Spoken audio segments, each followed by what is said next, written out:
Hey, everybody. Welcome back to another episode of Unfiltered, where we honor God, our authentic selves, and the beautiful contrast of life.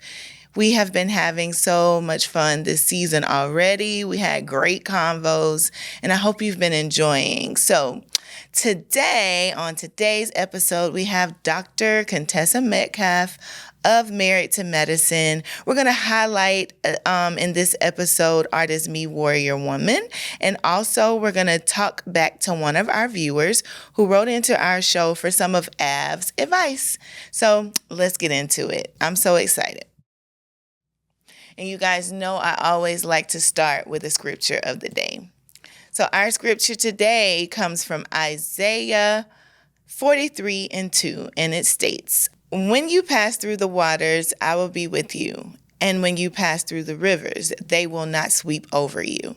When you walk through the fire, you will not be burned, and the flames will not set you ablaze." Listen, God is with you in every season. Anything you're walking through, anything you're feeling, any sort of chaos, any circumstance, there's never a time. This scripture reminds us that there's never a time where God isn't with us. And you may go through the fire, but you won't be burned. And I know that is literally a metaphor, and it's something to ponder. Of course, if you stick your foot in fire, you're going to be burned. It's just talking about the ebbs and the flows of life, knowing that God has always our best interests at heart. He always sees the end from the beginning, and even though we can't, He has us literally in the palm of His hands on every side at all times. It's just always remember that. Always remember how much He loves you, how much He's for you. I believe on faith that He knows what we're going to go through, but He also is expecting us to get the lesson and to grow and evolve from those issues that we face. And moving on to our next part, which is my Artist Me Spotlight. I have an Artist Me Spotlight beautiful woman today to highlight.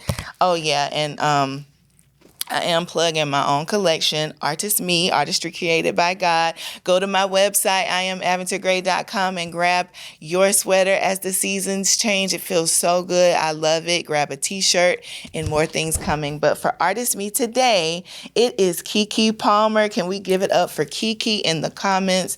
I love her so much. And guys, Keke's real name is Lauren Kiana Palmer. Okay? I didn't know that. I had no clue that her name was Lauren, but Lauren Kiana Palmer. She was born August 26, 1993, better known as Keke. She's an American actress, singer, and television personality. We know and love her from roles like Akila and The Bee, Barbershop 2, and also Medea's Family Reunion, and so much more. In 2014, she became the youngest person to have her own daytime television show, Just Keke. And recently, she announced the launch of her very own television network, Key TV. Isn't that amazing? I want us to celebrate all things Keke. Keep in touch with her. Follow her all around. I want to know what's going on with you guys, and I want to tell you guys a little bit about me and my family. So recently, we've been taking in this beautiful fall weather. We've been so excited about getting out, my husband and I, with the kids. The kids had us all up in the pumpkin patch, child, picking pumpkins and learning about pumpkins, going through a corn maze. And then as recently as last weekend at the Skytop Apple Orchard, one of the most beautiful sights here in the Carolinas. The Skytop Apple Orchard is so fun. We did apple cannon. We went and picked all types of apples from the tree. We rode the wagon through the apple orchard.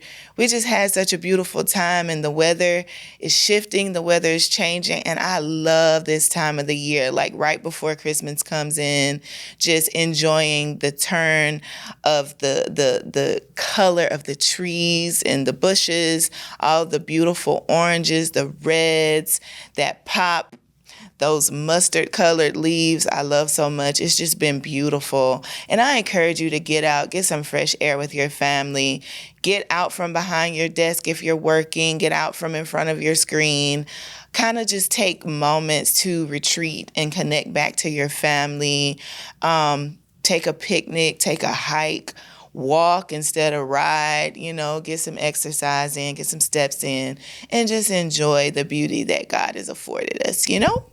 I'm so excited. But anyway, moving on from that, I just want to talk about seasons. Like, for me, I feel like I'm stepping into a different place right now from where I've been. And that's also embracing all facets of myself. I kind of get bogged down with focusing on the one thing instead of multiple things. And we've been taught to do that. You need to in order to do all things well, you need to focus in on one thing, maximize that, master that, move on to the next thing. But I feel like in this season, I want to make sure I'm embracing all that God has placed inside of me. I want to encourage you to do the same. You're not just one thing. You are more than one thing. You are multiple things, multi-layered. And I encourage you to explore and to just dig deep for how all of those things fit together in a beautiful puzzle that is you. And speaking of stepping in your season and being into your season, my guest today, Dr. Contessa Metcalf, is definitely in her season. She is blazing this pharmacovigilance lane, being a beautiful Black woman doctor on the hit show Married to Medicine.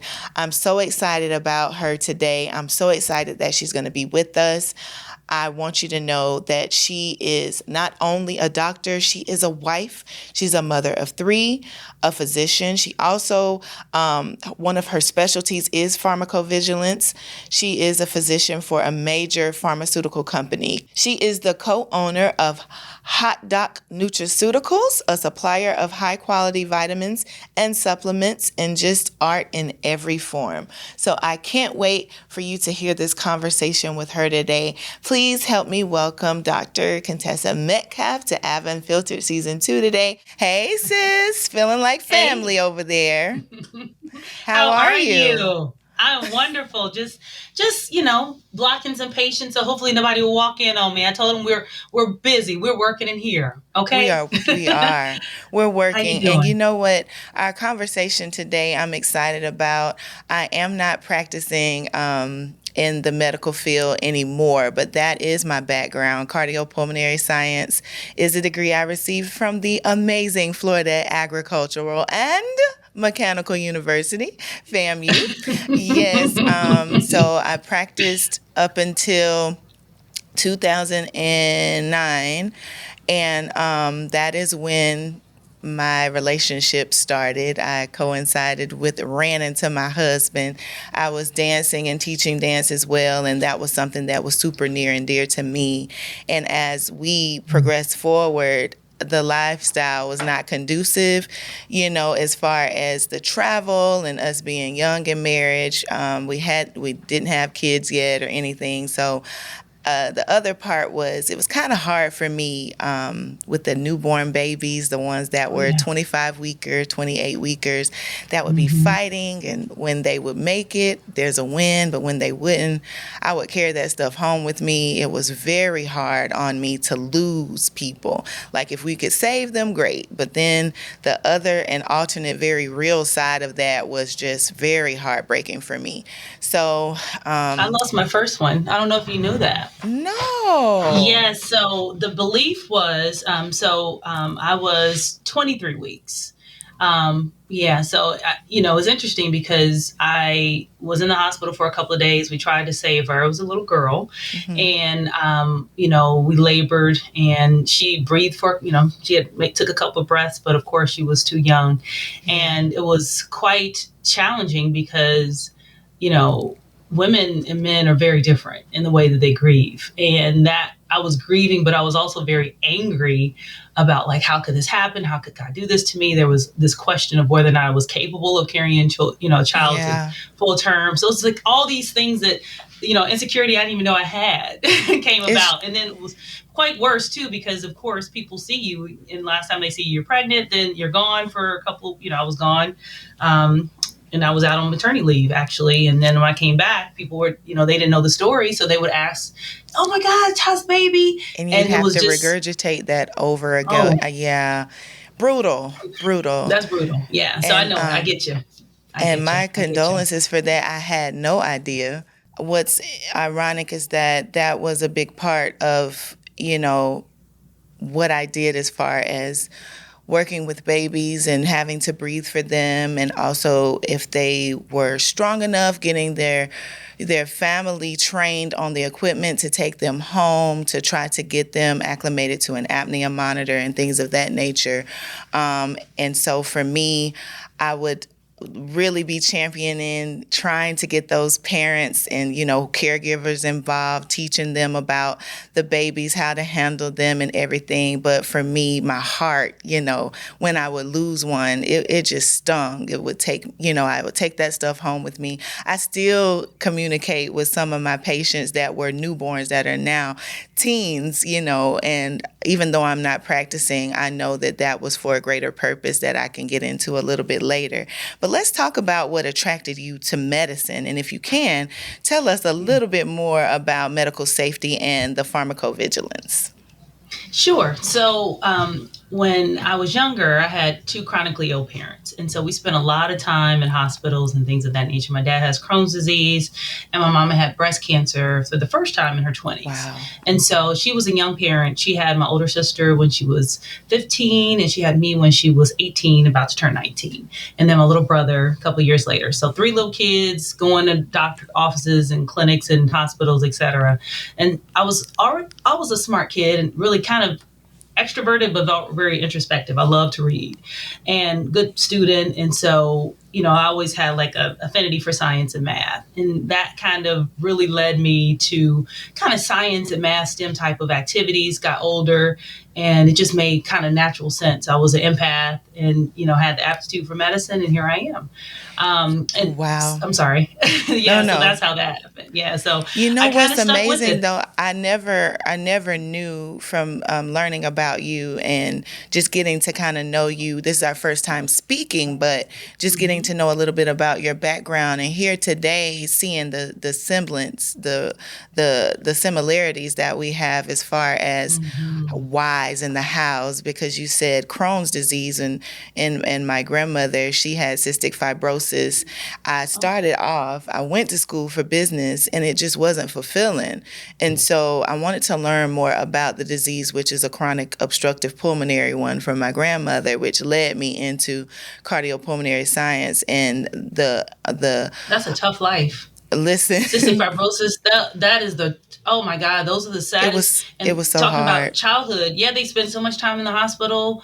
It's just a tough life. So absolutely, her resilience, I'm sure, is just through the roof. I'm sure she It taught you so much She about being did. She strong. did. She Hmm. passed away, when I was younger, but that really, there wasn't as much known about it as it is now. And so all of the Hmm. developments and all of the things that were not available to her back then, I wanted to be versed in so that I could know if that were to be passed down to, my mom, because that was granny, but my mom or aunts or any of my family members. So I've always had a heart for the medical industry and understanding that part, but also in cardiopulmonary science, we had to know about the drugs, the actual drugs, the generic ones, the ones, the contraindications for each thing and how things interact with one another. Because you could take something for one thing, or they could prescribe something to you for a specific thing. But if you have other underlying issues and you're being treated for other things, at the same time, it could diminish or decrease the effects of that medication on your body based on you. It's case by case study. Like what works for you, Contessa, may not necessarily work for me. It's not the same cocktail. It's not, this is what you do when this happens, based on the person, their history, where they came from, how their bodies are wired.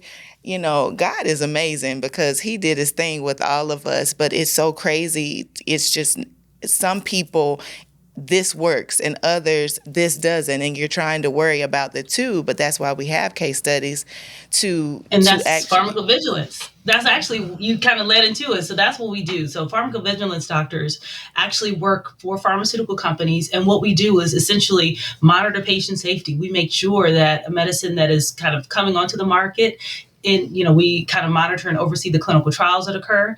Once a drug has been FDA approved and it's gone to market, then we continue to monitor. One of the things that people are fully unaware of is that our goal is not to make, as the clinicians, we don't try to make more money for the pharmaceutical company. Our Right. job is to monitor and make sure that the medication is still safe. And so what does that mean? Say, for instance, someone goes on social media and says, hey, I've been taking medication X, and these are some of the side effects that I'm having, or this is something that happened as a result of it. That we actually create a case. We reach out to that person, and because we do searches, we search Wow. literature, we search social media. It's amazing, and this is all over the world. Our company is global, and so we are in charge of creating a case. We have to look up the data. And we essentially follow up with, we'll try to follow with the doctors. We'll try to get information. We'll try to see if there's family members who will give us more information. So it's quite profound, because you think that pharmaceutical companies are the bad guy, but I work in a position that is exactly the opposite. My job is to ensure that a medication remains safe, and Yeah. that if there is a population, for instance, because like you said, there are certain populations that we found, maybe this medication is generally safe, but for people who are 65 and older, it doesn't work. If someone has a contraindication because of the disease, there's a higher population of people having side effects. So Yeah. it's for me, I know I probably nerded out a little bit, but I love it. No. I actually find it very interesting, and it's quite amazing to be able to talk kind of directly to patients. Yeah, and it's also quite necessary, because a lot of times you're like, this works, this is how it's going to work. I know the outcome, and then when it doesn't work for you, you're upset. But I think that what you guys do is so needed, and it's so important for patients, so that they have advocates, outside of just listening to the doctor, which is why a lot of times I don't express, like, if we go to the ER, or my child is sick, or my mom or dad, I listen to everything they have to say. Like, even with the health scare of my husband that recently happened in July, when they came in there, they were saying all kinds of stuff, and I listened. I listened. But you're also talking about a saddle pulmonary embolism that's covering, the base of his lungs, and occluding his pulmonary artery 50%. Oh, that got me going, and I started to nerd out as well. I was like, oh, okay. So after I enlightened the doctor, I was like, you don't have to, tippy toe with me. I know exactly what you're talking about. And I said, and furthermore, can you show me the CAT scan? Because I want to see it, because I actually can read it. I need and I encourage patients, ask for your imaging. Ask for a copy of what somebody is reading to you, to make sure that you have it. It's yours, so you can ask for anything. You can ask for your x-ray. You can ask for your CT. You can ask for your MRI. And a lot of times people don't do that. They're just kind of taking, the doctor's word for it. They're just going along, and other times, you're not sure what to ask. And so I caught it the moment I said, I'm an RCP. I'm just not practicing right now. Now the doctors, when they come in with their friends or the nurse, they're like, oh, she's a respiratory therapist, or she's a respiratory care practitioner. It was almost like, she knows what you're talking about, so make sure you give it to them straightforward. And unfortunately, that's just how it goes. My husband does that. So he instantly is like, yeah, you don't have to talk to me like that. I'm a doctor. But I love it. Like, I remember when I was pregnant, with all my pregnancies, I'll be laying there and the ultrasound tech would be like, that's the leg. I'm like, oh, leg. That's the arm. Oh my God, the arm. I just like being the patient. Like, I just want to lay there and just talk to me, and just let me just not have to think. Because it's almost like sometimes when you do that, you'll find that they then start leaving things out. I want you to break it down for me so we can know that you thought through it. Like, don't skip to the end. I want to know, like, what was your linear process to get from point A to point B? Because a lot of times what does happen is that I just make an assumption. And we all do that, right? We know that from just human nature. You'll see something and you'll just absolutely assess based on your prior experience what just happened there. Right. And you didn't actually, like you said, look at the individual nuances, right? You just made a quick assumption. Yeah. And that's sometimes what will happen if you don't see them going kind of step by step. So I want you to work. I want you to go. And then I'll say at the end, once you kind of like, do you understand? Do you need someone to come in the church? No, I got it. Cause I'm actually have several degrees, including a master's in public health, and so it's like a couple of things. Sometimes you got to do it for the respect, though. For the respect of it all, and education-wise, I just want to admonish people to be inquisitive and to do your own research. And if you have a great relationship with your primary care practitioner, actually ask the questions. If you end up in the ER, if they're telling you need some type of surgery, because it's crazy. There were 2 doctors that were definitely at odds about the next steps about what was to happen with my husband, where his life was hanging in the balance. And I was like, hold on, we're gonna go with the facts. We're not gonna go with let's if and then. We're gonna go with exactly what's happening. And then there was the underlying issue of diabetes that has to be factored in, a possible bleed out, different things. And girl, we could stay here all day, but I want to talk about you being multifaceted, multi-dimensional. You've been a flight surgeon. You ride motorcycles. You travel all over. Kind of like me. Like, do you all feel? Those things I call myself a girl's girl. All those things that are completely what people think they don't think about a girl doing. I'm like, actually, it's exactly the opposite. I'm a girl's girl. Girls do all of that. Girls do all of that. And do you feel like people often don't know how to receive you when they can't fit you into a box? 1,000%. It's so interesting because I'm a veteran, right? And so I'm technically a service connected, and I wear this badge of honor and pride. I'm a service connected disabled veteran. What that means is I did have some injuries on active duty. And like they say all the time, some of the injuries you can't see, but instantly because of that, I get different benefits, right? I still get to go to the VA for my care. I still get, veteran discounts. I get, other kind of benefits. Absolutely. Come on. And deserve it. And deserve it because I earned it. But people will say, wait, who was in the military? Was he in the military? It's like, no, he was my +1. He was my dependent. So I was the one who was active duty. So they immediately assume it's your husband. Yeah. They don't think that women can serve in the military. Like, we're not patriots. Like, we don't have the skill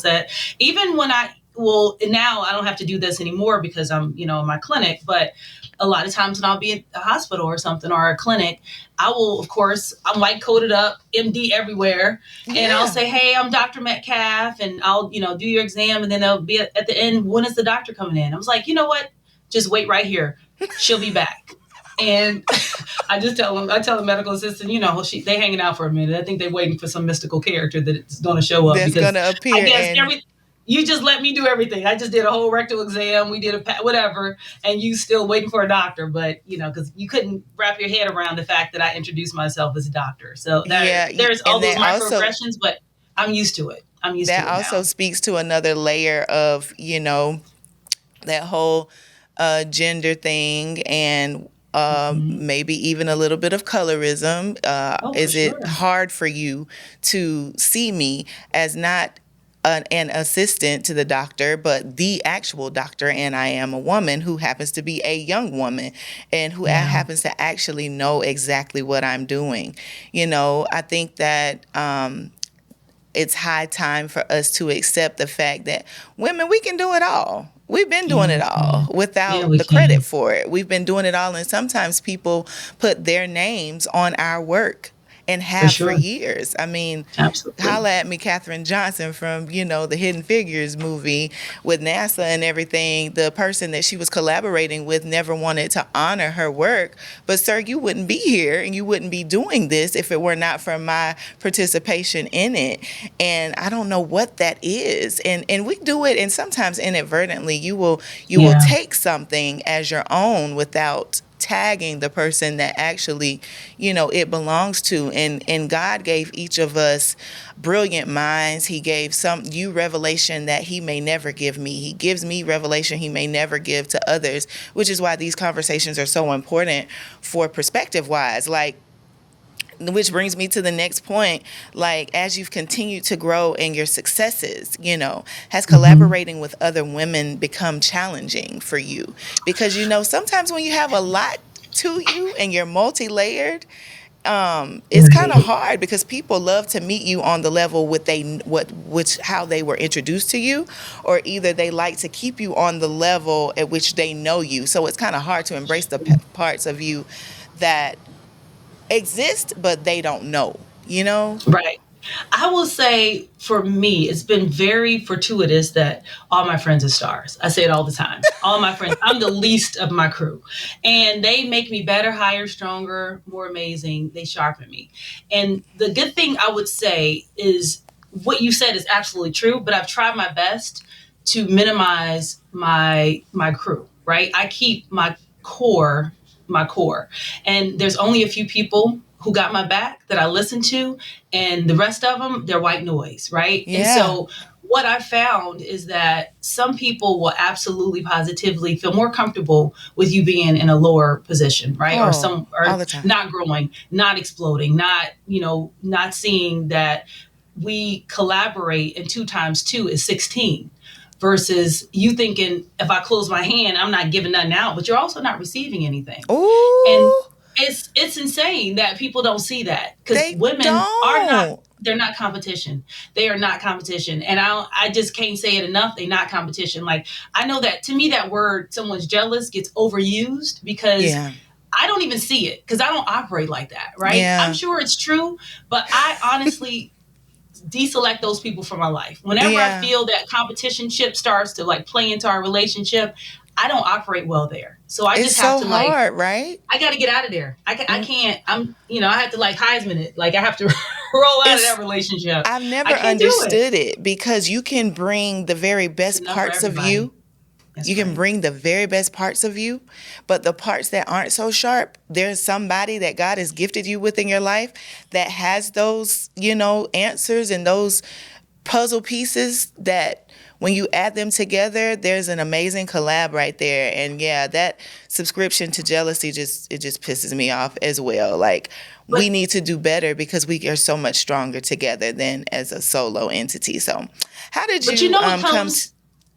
I was gonna say, but you know it comes from childhood trauma, right? Mhm. That is, and that's why who you raise your children around, and who you allow your children to be raised around is so important because that is family. It happens in families. It Ooh. happens in with parents and kids. It happens with siblings. It happens Mhm. with cousins. It happens. So it does happen outside of the immediate family circle, but it also happens there. And it's all about how you like deal with it and foster that because Yeah. people think it's all about like your girlfriends and stuff, but what's happening in your home, right? Yeah. That's why it's so important to not, in my opinion, I don't let everybody come over my house. I Girl, don't let me everybody either. around my kids. I don't I let can't. everybody.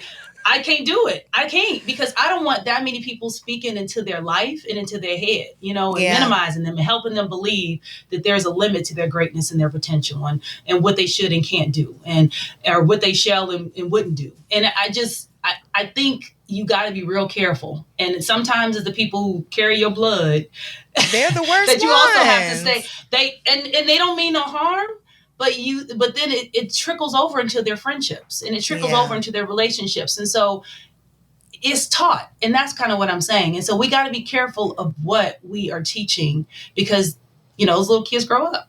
Yeah, it's so true.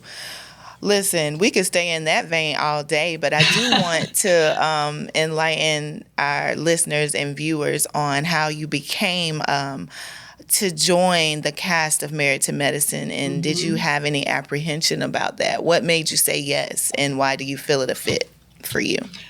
Yes, so that's quite interesting. So the first year that I was approached, actually, they came to me, and when they did come to me, I'd already known, Toya went to the same church that I went to, Mm-hmm. and our kids played in the same soccer league, and so I saw Toya around. Simone and I have a really good mutual friend, and so we knew each other peripherally, and so when it came about, I was nervous because what I heard was that was the show that people was fighting on.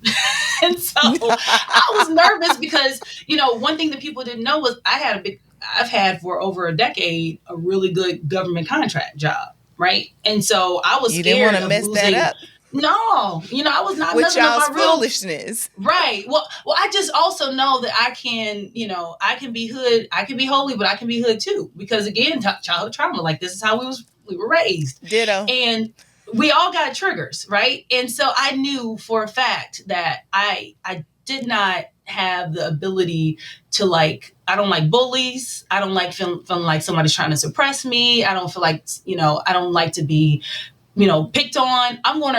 I'm not going to ever start it, but I'm going to defend myself to the hilt. That's Absolutely. who I am. And so I was nervous. And so that first year, I actually recommended somebody else, and she got selected. She didn't get to, she didn't get renewed. But the second year that they came back, I, got selected, and I've been on ever since. Yeah. And I actually have no regrets about that. I think it's been a great opportunity because I was really, before being on TV, pretty conservative. And I said no to anything that was outside the vein of being a doctor and professionalism. And that fun chip had been suppressed. And that creative chip really was something that I had felt like I needed to put to the back burner. So I get to explore those things in the different facets of myself. And I'm having a good time. It's not always fun, but I'm having a good time. That's amazing to hear. How has becoming a media figure been for you? Like, what have been the blessings and some of the curses of that aspect of being on the show? Well, the blessing for sure is, I grew up from, like I said, my dad was on drugs, and, he went to prison. My mom and dad were chronically ill. They were young parents. And so there's a lot of stereotypes about what you can become based on, of course, some data, but there's a lot of beliefs that I'm less than, I can't do this because I didn't have the pedigree, my parents didn't, so I can't. And so I wanted someone to, maybe look at me and say, if she did it, I could do it too. Absolutely. And I think that's been something that I've been able to have resonate, that you don't have to, just because you're a mom doesn't mean you can't have personal dreams. It's just because you are already in a profession doesn't mean you can't morph or get another degree and switch and, ebb and flow into something else. That's the benefits. And so I've loved that. And the curse, I would say, is, again, I'm pretty, nice, right? I'm a girl's girl. I get along with, I was Miss Congeniality. I was homecoming queen in high school and college. Like, I get along with folks, right? I'm not the one who starts the trouble. However, one thing that I would say is I've found that people are very aggressive with telling you how they feel about you. And they, are even more aggressive about wanting you to do what they want you to do. And it's quite interesting because I don't think I would ever walk up to someone and be like, this is what you should do with your life, or this is the decision that you should make. And I'm just like, I wouldn't do that to my sister. I wouldn't do that to my, my grandmother, my mom, anybody. So it's so interesting that people feel like liberated to, like, almost, it's a boundary thing for me. Yeah. And just because I'm sharing something with you doesn't mean that I'm also opening the door for you to, like, be my new life coach. Right. So and it's so crazy because it's like, unless I invite you, you into that part of my intimate space, don't take the liberties that I didn't ask you for, you know. And sometimes that gets a little bit challenging in this space because, like, I kicked off this season with a very candid conversation between my husband and myself. And I understand that, how people can relate, what they would or would not do when you're in the public eye. And it kind of adds a lot of tension to already challenging circumstances, say, for instance, if it does become public. And so what has it required for you to choose your vows in the face of public opinions and their interjections and their what you should, woulda, couldas? Well, I will say this. Just first to you, thank you guys for sharing, but you don't owe us anything. You don't owe anybody any explanations for any decisions that you choose to make or don't make. And just because someone sees something does not mean that they have the right, the audacity, or the entitlement to an explanation from anybody. So Yeah. thank you for that. But you didn't owe us anything. Yeah, So no, that's I didn't one. feel like we No, owed. I no, I'm think it was saying just our time to say it no, because no. people have had their fun and whatever they wanted to do. They've monetized your pain and all Yeah, of for the sure. stuff, and half of it, well, actually, like 80% of it is salacious and made up. It's Yeah. just crazy to me that people enjoy and there's a thirst and like what's the tea? Oh, let me hurry up so I can see and I'm in the comments. I mean, and no knock to people who want to do that with their life, but I'm on to Yeah. other things. But I know that it Yeah. is challenging. It's challenging for all of us who happen to be in this space and we didn't choose it that way. It just happened No, to for sure. Well, I was going to happen. say, I said that to answer your question. So, one of the quite liberating experiences for me, it was the saddest time of my life, but it was also liberating. I lost my mom in 2010. And so, I feel like, honestly, she was the last person I ever had to explain any of my actions to. So So, at this good. point, if you see me do something or you have, you didn't make me, so you can't break me. So I don't have that. I don't have so even though people are really aggressive and they'll spend time sending me messages and all these opinions, I don't feel it. I don't, you didn't invest into my development. You weren't here for me growing up. I was hungry. You didn't feed me. I was thirsty. You didn't Come give me water. on. And so I thank you for your opinion, your advice. Thank you for your personal, if you was with this person that you don't know, this is what you would do because you know all the answers, even though you've only known us for maybe 13, 14 minutes, every other 14 weeks out of the year. Yeah. Thank you. But I don't owe anybody anything. I just feel like that's such a blessing. I love the Bible. And one of the things about the Bible is it's quite salacious, right? There's so many stories. There's Woo. so many, the best ones are about imperfection, right? I And it's to mean, grow you and to it show is, you but that what it's, you're no experiencing one's is perfect. real back No, but there. no one's perfect. And it's so interesting that people almost forget that. Like they want to start stoning you. And in their own lives, they couldn't tolerate that kind of scrutiny because the honesty of it all, if we all are just bear down to nothingness, we're all imperfect creatures. And so to determine that this imperfection is worse than that one, I don't remember having the right to do that. I wasn't Yeah. born with that gavel of judgment. Yeah. So I am happy to be here. I'm happy to share my experiences and my story, but I also know that I'm living in grace. And the last thing I'm going to do is be judging, kind of sit around in judgment on everybody else's decisions, because what I don't want anyone to do is navigate this world alone. You're Right. right. And so I don't know what is the reason that people make their decisions, but I just hope and pray that they're happy. And that's all. That's where I end. Listen, if you like it, I love it. That's Right. the thing, and it's not for me unless you have specifically called me or specifically DM'd me to interject myself because you want to know my opinion or you want to know how I handle something in a way that it pertains to your life. Then that's cool. This has been a beautiful, beautiful conversation. So needed, so necessary. I wish we had more time. But as we wrap, I know you're getting ready for your reunion and everything. What is next for Dr. Contessa? Not Contessa.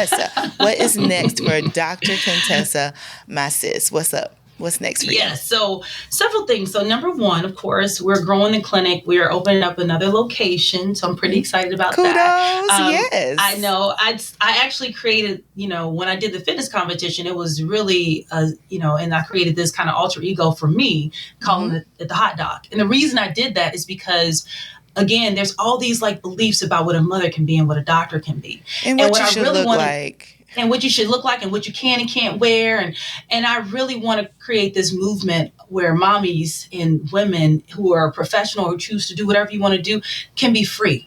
Yeah. But I also want to, it's all about wellness, right? It's all about your personal wellness inside of here. So I'm working on this wellness brand, and we're going to have all kind of, we're going to have all kind of stuff. We're going to have women's conferences and men's conferences and couples conferences. And we're going to start doing, we're working on finding a facility that is essentially going to be almost like the wellness retreats that you go to out in Arizona. And we want to build one right here so you can have your little staycation and come and revive right here in Atlanta, Georgia. So well, that's listen, the next when step. you get that up and running, you need to call me. I'm supporting. I can't wait. You guys will be our guest. Talk about it, share it around. I'm excited. But thank you so much for joining me on Unfiltered Season 2 this year.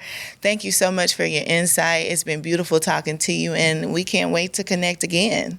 Let's stay in Thank you for touch. having me. Absolutely. And I know you probably have to see patients, so I'm gonna let you go, girl. And we'll Okay. we'll talk soon. God bless. Thank you. All right, and now it's time for one of my favorite parts of the show, my Av's advice segment, Dear Av, where I get the opportunity to respond to one of our viewers who has a situation that they want me to talk about and give my advice on. And today, my writer has entitled her Dear Av as My Family is the Worst. I bet all of y'all are like, I can relate before you even finish talking, but here's what she said. Okay, so Dear Av, I'm at my wit's end with my family. I've always held the perspective that family should be your refuge, a constant source of belonging, acceptance, and support. But unfortunately, that has never been my case. I am the youngest child and have always been the one to point out the dysfunction, but for the sake of wanting to figure out ways to bring us closer, to no avail. Recently, my already drained relationship with my sister has gotten worse. She believed that I disrespected her when what I really did was just say no to her. She then stopped speaking to me and ignored me for days. She painted me negatively in the eyes of the rest of the family as if she's the victim. When I set boundaries, I'm made to feel like I'm wrong and the rest of the family gets on my case. Meanwhile, it has never stopped me from longing for my family. I feel alone in the world, and although I have good friends, I feel alone in the world, although I have good friends. I struggle with feeling out of place going to them for things I feel like I should be able to go to my family for. How can I repair my relationship with my family, or do I need to learn to live without them? Woo, child. All right, so hear me and hear me very well. When I first read this story for you, I saw myself all in it. I too have been extremely misunderstood by family on a number of occasions. And I think we should never be made to feel bad about setting boundaries for ourselves. It doesn't matter if it's your blood relatives, if it's your work relationships, if it's your friendships, your romantic relationships, as well as acquaintances. You have to have some type of boundary, limitation, some type of a hard stop for your mental capacity. And when people misunderstand you, there are some that are committed to misunderstanding you, no matter how much you try to engage them, you try to help them, you try to give them perspective and why you feel the way you feel. They are going to misunderstand you. So number one, you have to make peace with being misunderstood. It's a part of life. And it also kind of informs you that, and reminds us that no one person thinks the same, feels the same, or shares the same perspectives. I honestly feel that people take advantage of the love that they know we have for them. And I want to encourage you to distribute the love that you have for others in a way that allows you to want to keep loving and not want to change your natural way of wiring, which is to retreat and to pull back. Anything that makes you want to pull back from who you actually are, you need to learn how to live without. I know that sounds pretty harsh because it's family, but sometimes family can be some of the most crucial, judgmental, and overbearing relationships that we have. We can learn to love and place in the correct area of your life. So if people want to be committed to misunderstanding you, find peace within yourself to know that you gave of your best, that you did your best, and deal with people how you need to deal with them in order to keep your mind at peace and to keep your body at peace. We will inflame triggers and things that have been lying dormant, things that you've worked on yourself for, your own mental, your own boundaries and limitations that you set for yourself to be able to function in a way that is beneficial for the people who you see and who you engage with daily. And sometimes people will drain you to the point you feel like you're always questioning yourself. How do I say this without them feeling X, Y, and Z? You're going to be misunderstood. Get that in your spirit. You're going to be, taken wrong most times in your life. If people get it, great. But the reality is that most of the time we're misunderstood. And we really have to take moments to know that we've given the best of ourselves without changing. Sometimes change is necessary. And you have to know how to deal with people where they are. Sometimes where they are is not where you are, and that's okay. Sometimes we won't be at the same destination mentally, emotionally, spiritually, or in our maturity. But wherever we are and wherever you find that loved one, be okay with them there, deal with them there, and keep your peace while you're doing it. And I hope that helps you. When people start rallying the rest of the family and everybody's, coming at you, it makes you question you. Take time, do some deep introspection, do some looking inside. If you still feel the way you feel, stay with it. Hold your guard and deliver it in love, and people can take it or leave it. And I want to encourage you to do that today, because that's how you're going to keep your peace.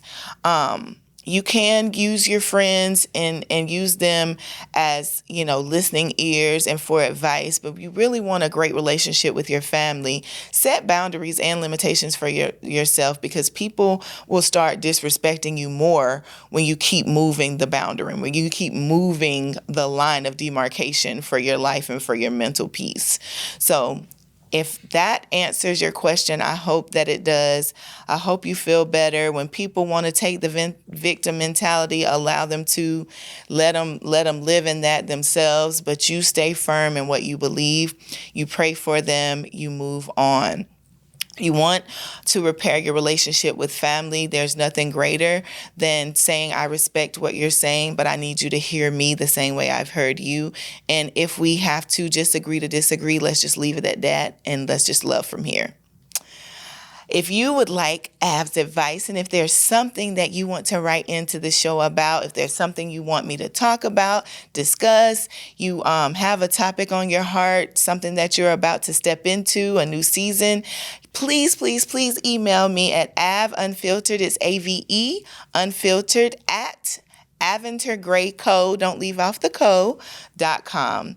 And we will read your story, and hopefully it will get chosen for me to highlight on Av Unfiltered during my Av's Advice segment, Dear Av. And also, I just want to tell you to stay connected with Av Unfiltered. We go deep, we have authentic conversations, and I am so excited for today's episode. Make sure you like and share, and you subscribe to my YouTube channel at Aventer Gray Co. on YouTube. You can find this audio on all podcast outlets, and also live every other Thursday. That's every other Thursday. It goes live at 4:08. Favorite numbers are 4 and 8 p.m. Eastern. So make sure you do that, like, share, and follow. And make sure you write in for my advice. Go grab you some Artist Me merch and stay connected. God bless. I love you. Can't wait to see you next time for episode 4 of Av Unfiltered Season 2.